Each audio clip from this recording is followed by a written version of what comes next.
एक समय की बात है। एक छोटे से गांव में एक गरीब किसान रहता था। उसका नाम रामू था।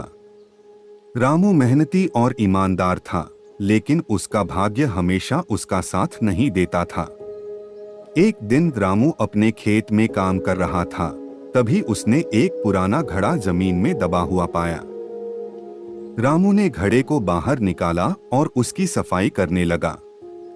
जैसे ही उसने घड़े का ढक्कन खोला, एक तेज रोशनी निकली और एक जादुई जिन्न प्रकट हुआ।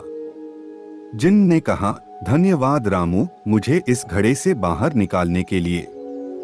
मैं तुम्हारे हर आदेश का पालन करूंगा।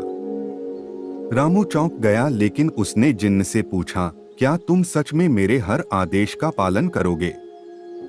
जिन्न ने कहा, हाँ, लेकिन याद रखना, मैं केवल वही कर सकता हूँ जो इस घड़े में समा सके।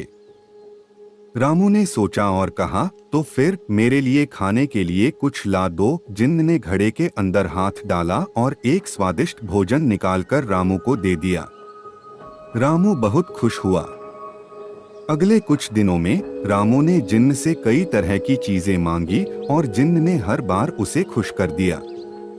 गांव वाले रामू की अचानक बदलती किस्मत देखकर हैरान थे। एक दिन गांव के मुखिया ने रामू से पूछा, तुम्हारी किस्मत कैसे बदल गई रामू? रामू ने सब कुछ बता दिया। गांव वालों ने जब जादुई घड़े के बारे में सुना तो वे भी उससे कुछ पाने के लिए लालायित हो गए। उन्होंने रामू से जादुई घड़ा मांगा, लेकिन रामू ने मना कर दिया। फिर गांव के एक लालची आदमी ने रात में चुपके से रामू के घर से घड़ा चुरा लिया। उसने जिन्न से ढेर सारा सोना मांगा।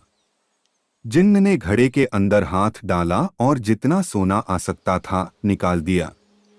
लेकिन आदमी और लालच में आ गया और ज्यादा सोना मांगने लगा। जिन्न ने कहा, इस घड़े में इससे ज्यादा सोना नहीं आ सकता, लेकिन आदमी ने फिर भी जोर दिया। अचानक घड़ा फट गया और जिन्न वापस गायब हो गया। अब आदमी के पास न तो सोना था और न ही घड़ा। उसने रामू से माफी मांगी और उसे घड़ा वापस कर दिया। रामू ने उस दिन से जिन्न को केवल जरूरत के समय ही बुलाना शुरू किया।